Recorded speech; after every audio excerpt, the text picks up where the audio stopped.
Have you ever carried something every day only to be told it was worthless, then years later discovered it was the very thing the world desperately needed?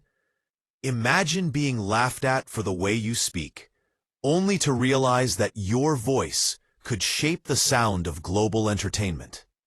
That is the story of Filipino English. For decades, it was brushed aside.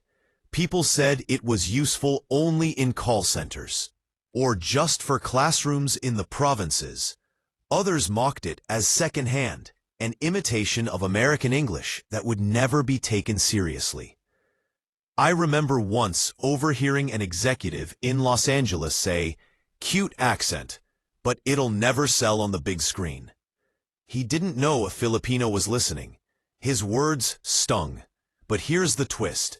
That same cute accent has now become Hollywood's secret weapon. The sound that was once dismissed in boardrooms is now quietly shaping blockbuster films, coaching global stars, and polishing scripts that move millions. Let me take you back to a surprising moment. In 2017, during a behind-the-scenes documentary on an animated film, an American sound engineer admitted on camera, "We send dialogue polishing to the Philippines.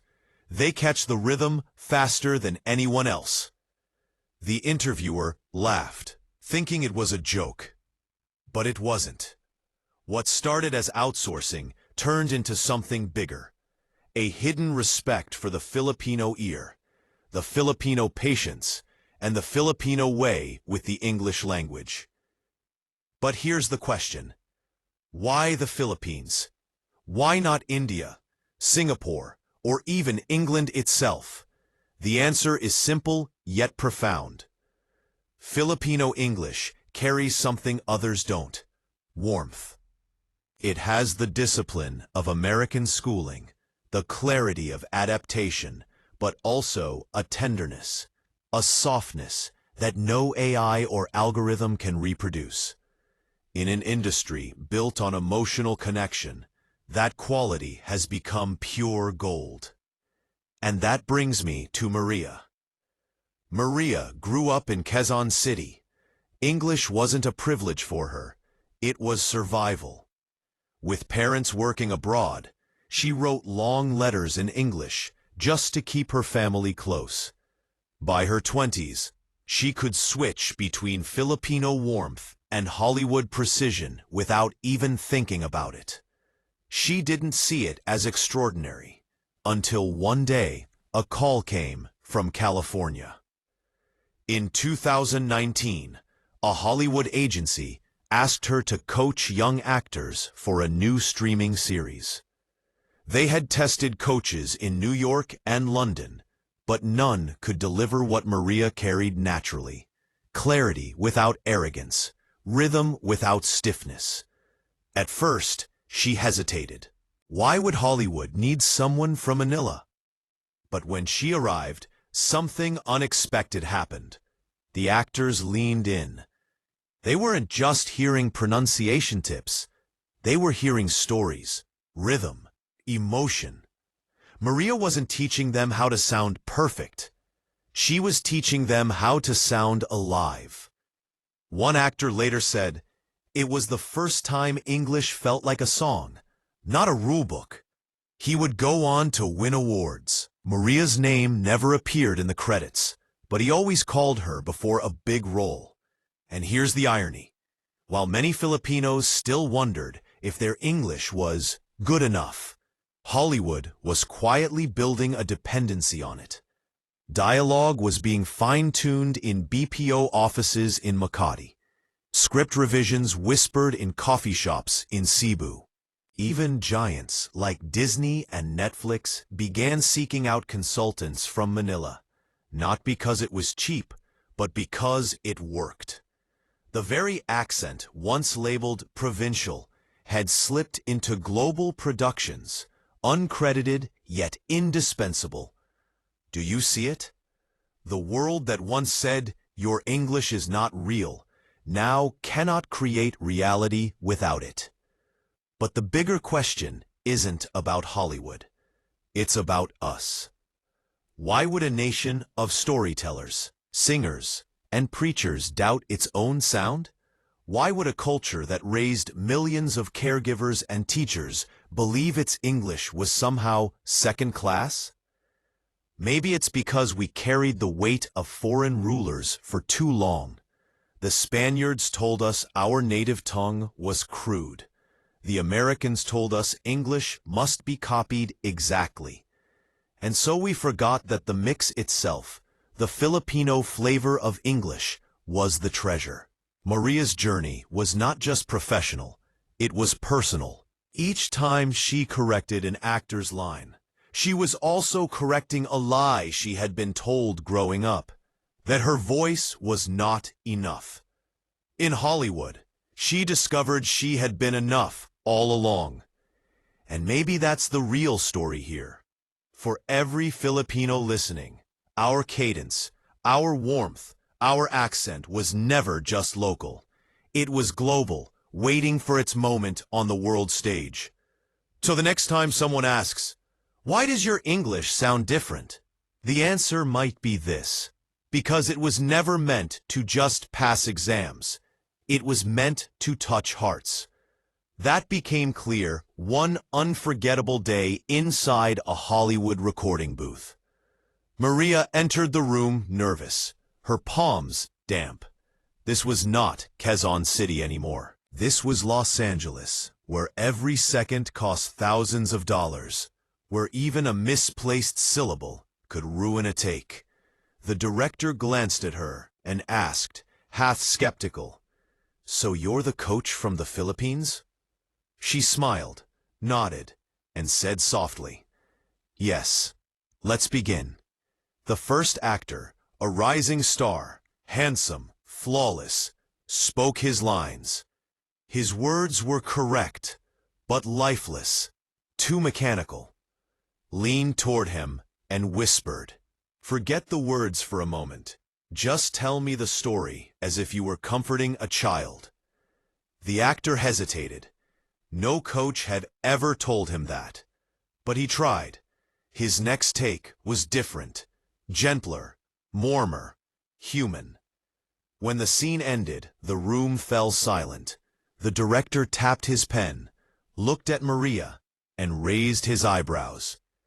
That silence, that pause, was the moment Maria realized the truth.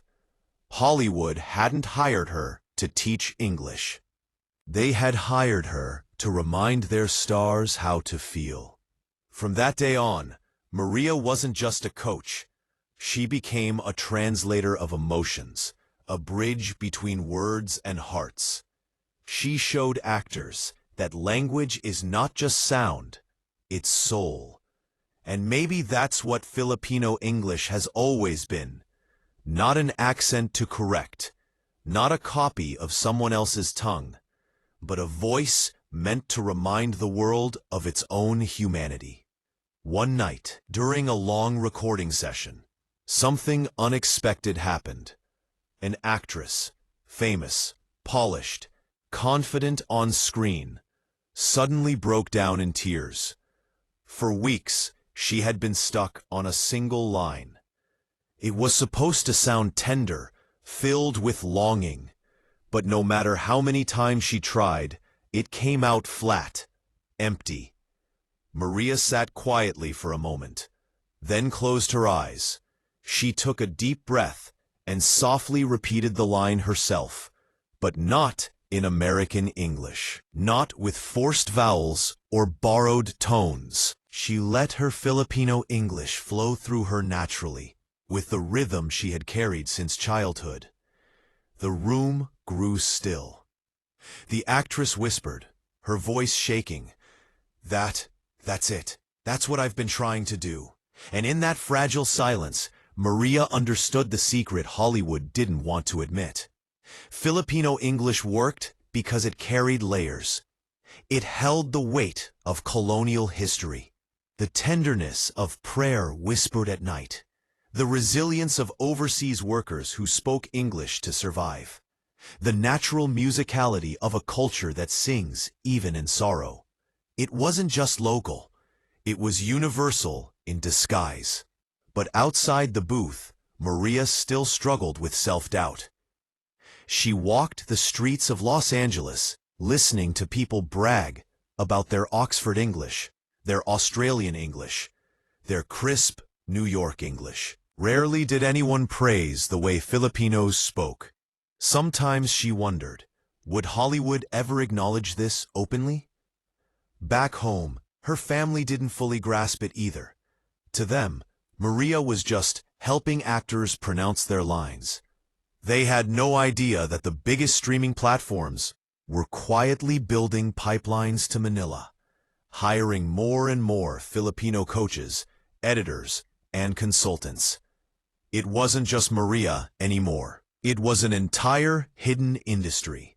One no newspaper reported on, one no government celebrated, but one Hollywood couldn't function without. And the irony stung her. In Manila, countless young people tried to erase their Filipino accent, believing it wasn't good enough. They forced fake British tones. They practiced American slang until their tongues ached. Meanwhile, in Los Angeles, actors were leaning toward Maria's rhythm, desperate to capture something real in her voice. It reminded her of childhood. She remembered being scolded in grade school for saying comfort with a Filipino lilt. "That's not correct," her teacher snapped.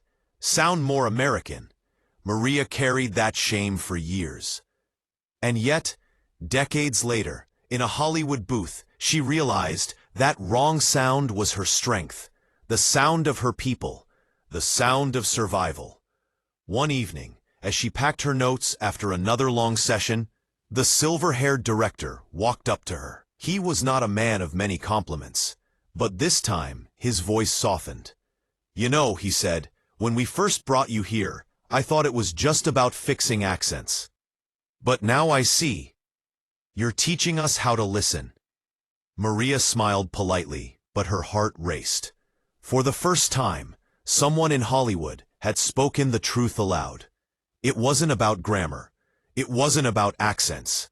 It was about presence. That night, she called her mother in Quezon City. It was past midnight in Los Angeles, morning back home. Her mother answered groggy, still half asleep. Maria's voice shook. "Ma, do you know that our English is now Hollywood's secret weapon?"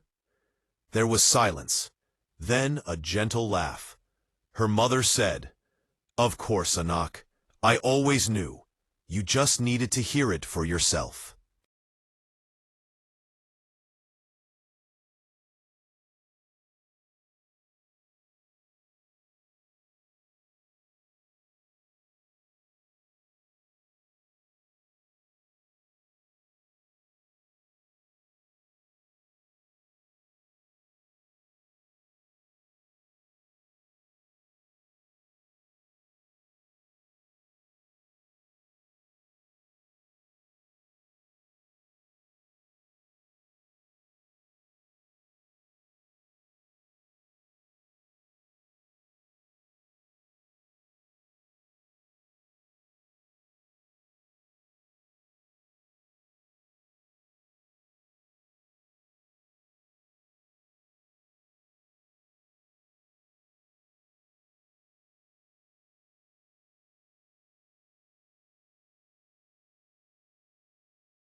From that night on, Maria stopped hiding her accent. She no longer softened her vowels in meetings. She no longer bent her tongue to please anyone. She spoke the way she had always spoken, Filipino, but global. And the more she did, the more actors leaned in, hungry for the same. But this story was never just about Maria. What began as one woman's quiet revolution spread. Hollywood studios started hiring not just her, but entire teams of Filipinos, not for technical cleanup, but for creative guidance. The industry had discovered a voice it could not live without. And the project that would prove it to the world was a major Hollywood film, an animated blockbuster meant for global release. Maria was brought in at the last minute, almost as an afterthought. The producers were desperate. The film looked stunning, but something was missing. The characters spoke perfectly, but the words felt cold, like glass without warmth. Maria entered quietly, carrying nothing more than a slim folder. She wasn't even listed on the call sheet. To most of the crew, she was just another consultant. But to those who had worked with her before, there was anticipation.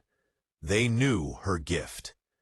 The first session began with the actress who voiced the film's heroine.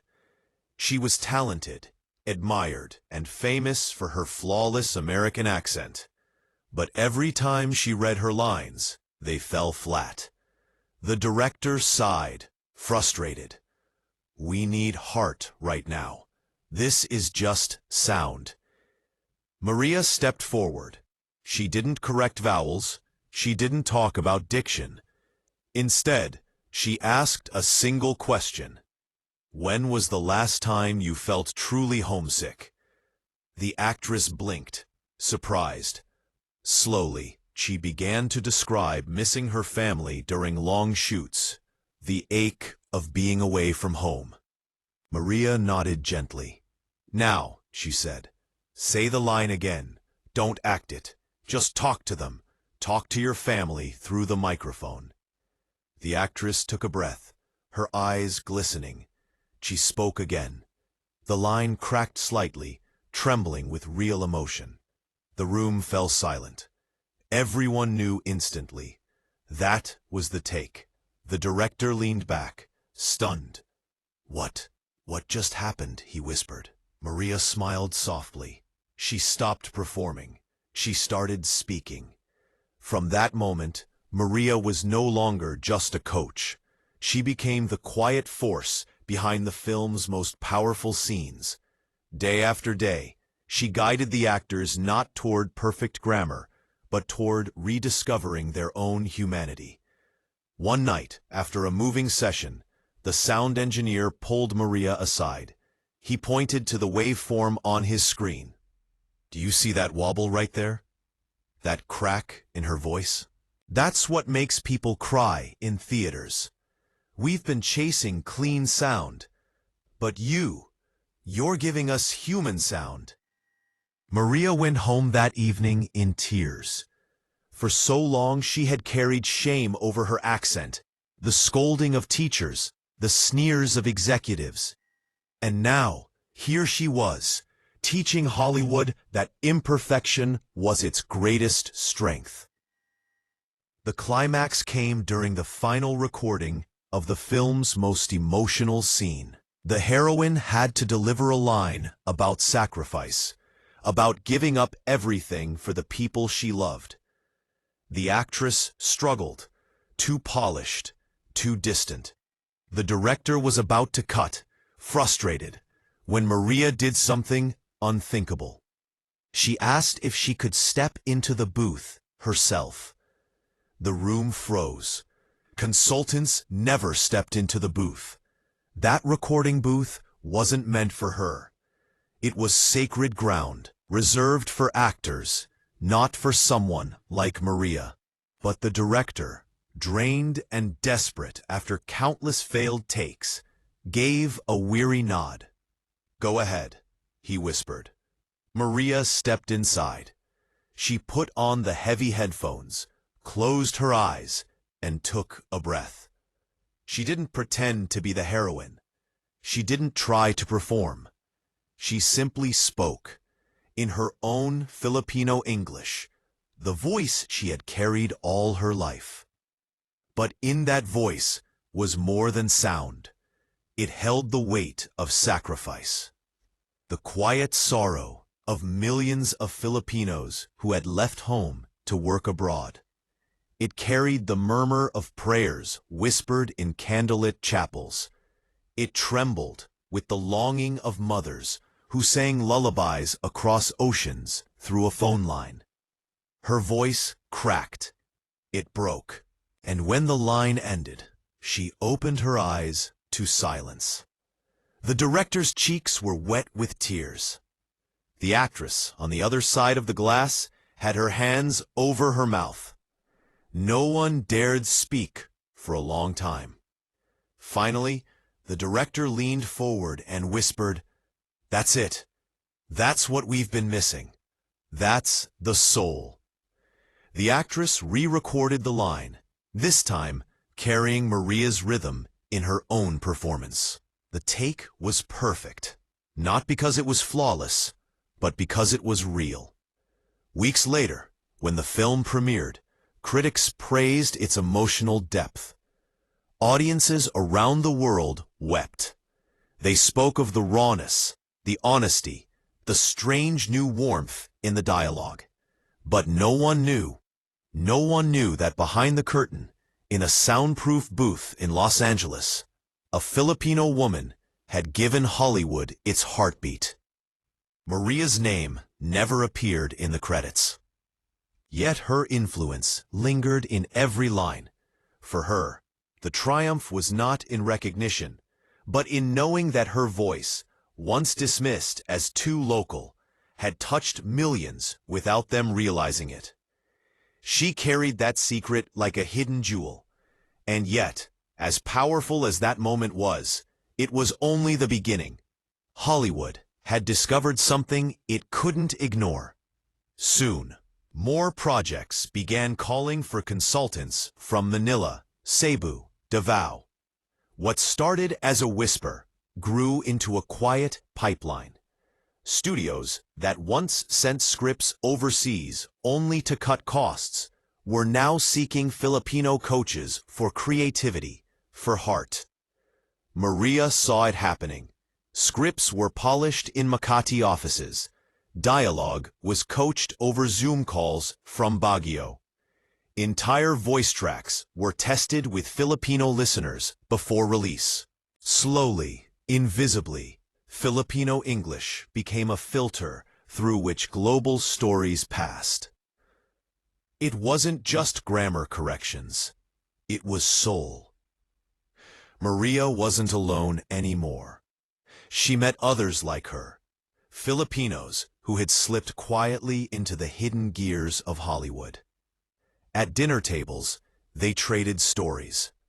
One man, a former choir director from Davao, laughed as he recalled teaching a Hollywood star how to speak more gently by singing him a Filipino lullaby. A young woman from Baguio told how she coached a Netflix actor to slow down his pacing by imagining he was praying at Simbang Gabi. These weren't linguistic tricks. They were bridges of culture. Hollywood crossed them without even realizing it. But while the work grew, the recognition didn't. Their names were missing from credits. Their contributions erased under glossy headlines. Maria sometimes wrestled with the unfairness. Why was it so hard for Hollywood to admit that its secret weapon came not from Los Angeles, but from Manila? The answer, she knew, was pride. And yet, beyond Hollywood, something else began to shift. Filipinos themselves were listening. Clips of Maria's coaching circulated online. Young students, once ashamed of their accents, began to wonder if their English was not a flaw, but a strength. Churches streamed Filipino English in international broadcasts. Even BPO companies, once mocked as sweatshops of cheap labor, began to take pride in their hidden role as silent shapers of global media. It wasn't a revolution with fireworks. It was a hymn, spreading quietly across oceans. Filipino English was no longer Hollywood's secret. It was becoming the world's quiet foundation. One evening, Maria returned home to Quezon City. She wandered through the marketplace, listening to vendors shout in their mix of Tagalog and English. 100 long po, buy one, take one. To the untrained ear, it was broken English.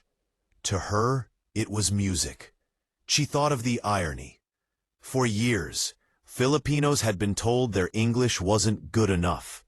Yet this very cadence was now traveling across oceans, shaping films, moving audiences to tears. Maria realized the real challenge was not convincing Hollywood. It was convincing her own people to believe in their voice. That realization came to life when she was invited to speak at a local university. The auditorium was packed with students, anxious and hopeful. Some confessed that they avoided speaking English in class, afraid of being mocked. One timid student asked, "Miss Maria, is it true we can never sound like real Americans?" Maria paused. She looked at their faces, at their hunger for belonging, and said with a steady voice, "Why would you want to? The world already has Americans. What it doesn't have is you. Your English is not a copy. It is a gift. And believe me, the world is finally listening." The room erupted in applause. Some students cried. It was as if a burden had lifted from their shoulders. For the first time, they saw their accent not as a flaw, but as an inheritance. A video of her speech went viral. Nurses in London, seafarers in Greece, domestic workers in Dubai, they all shared it with pride. One comment read, "All my life I apologized for my accent. Today I feel proud. This is our sound." What began as a secret in Hollywood was now becoming a movement of self-discovery. Filipino English was no longer something to hide. It was a symbol of resilience, a voice across oceans, a quiet kind of power. And Maria, though still working in the shadows, no longer felt invisible. She knew now she was part of something larger. Not just a hidden consultant, but a witness to a nation finally reclaiming its voice, one line, one accent, one rhythm at a time.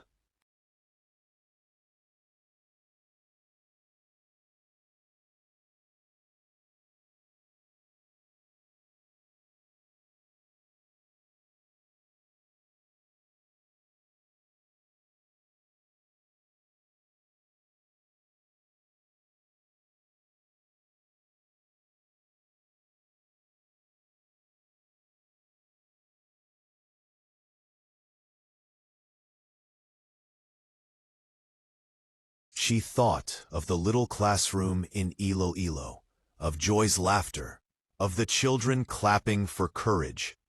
"They'll never know how much they've changed us," she whispered.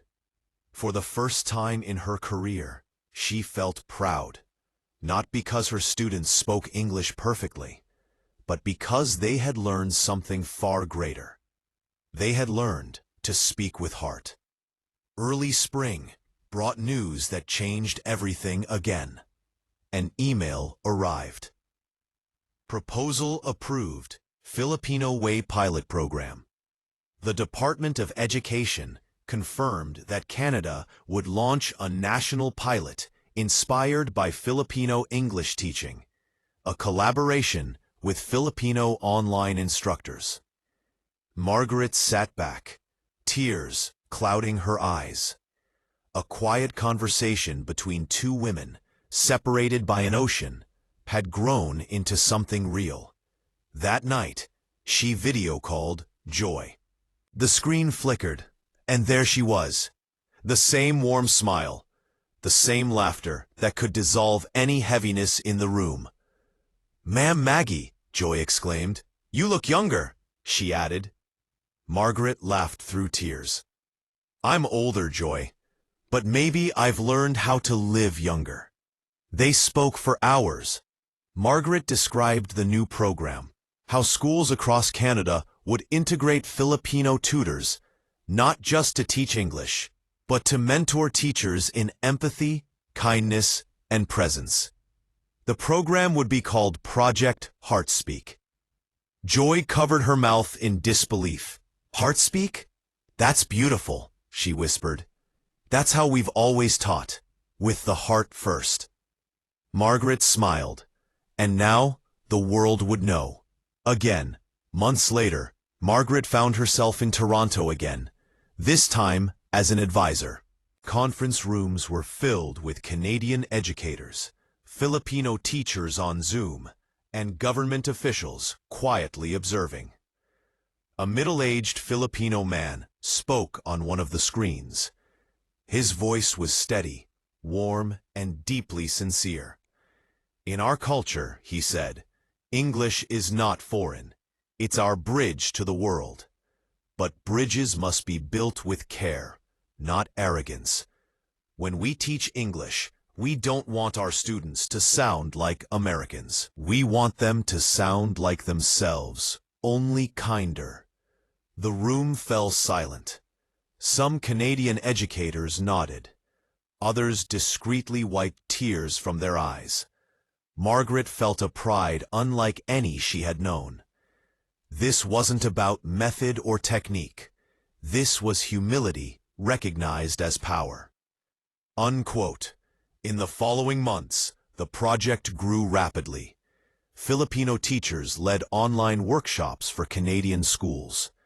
They taught discipline blended with warmth, correction softened with compassion. They spoke of listening between the words, of celebrating mistakes, of teaching through gratitude. The results were extraordinary. Attendance rose. Anxiety fell. Students reported feeling seen, safe, and heard. Some even said English class had become their favorite part of the week. News outlets took notice. One morning, Margaret laughed through tears at a television headline. Canada learns from the Philippines. How Filipino teachers are changing the way we speak. Interviews filled the screen. One young woman said, "My teacher from Manila taught me not to fear mistakes. Every wrong word can still be right if you mean it with love." Another man shared, "Before, I thought English was just a skill. Now, I see it's a way to connect hearts." Margaret realized something remarkable. People weren't just learning English anymore. They were learning empathy through language. That evening, she walked through a neighborhood park. Snow was melting, revealing the first blades of grass. Children laughed, their voices ringing clear. She thought of the children in Iloilo, clapping for courage, and felt the world had grown smaller, not through technology, but through tenderness. She sat on a bench and typed a message to Joy. "You said once that language is a gift. I think the Philippines just gave a gift to the world." Minutes later, Joy replied with a photo of her students, smiling and waving. Beneath it, she had written, "And we're happy the world finally opened it." Margaret stared at the image, the simplicity, the sincerity, the joy. She understood now why the Filipino way was so powerful. It was faith. Faith in people. Faith that kindness mattered. Faith that even small voices could echo across oceans. In her final semester before retirement, Margaret began every class with the same words. Speak with truth. Speak with love. Speak the Filipino way. After her last lecture, her students surprised her with a small ceremony. They had printed a large photo of Joy and her students, framed with the words, "From Iloilo to Calgary, thank you for teaching us how to feel English." Tears ran down her face. "For years," she said, voice trembling, "I thought I was teaching English, but now I understand. It was teaching me.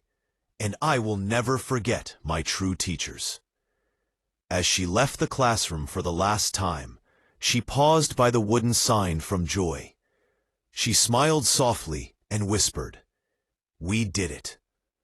Outside, the wind was gentle, the late afternoon sun painting the sky gold. Somewhere, a Filipino teacher was starting another online class, greeting her students with the same unshakable warmth. Good morning. Are you ready to shine today?